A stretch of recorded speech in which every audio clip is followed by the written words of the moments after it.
first video of the car. I never posted any videos, so I thought you guys might want to check it out.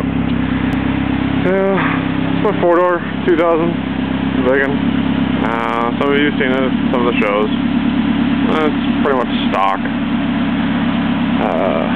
Got the Viggen wheels off of it, unfortunately, because one of my tires decided to rot out on me, so broke, can't get another one.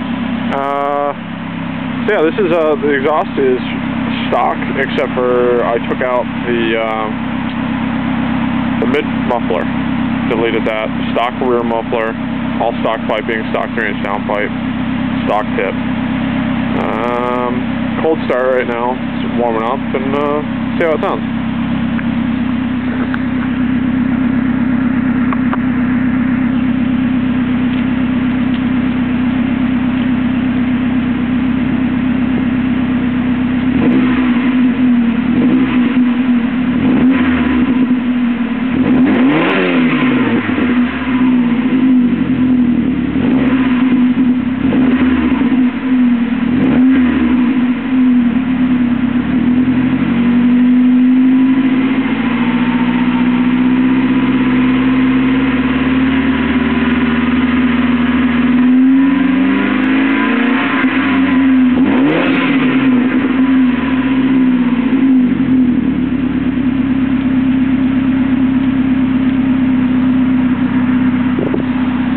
Yeah, that's about it, and now I'll have to do a little driving.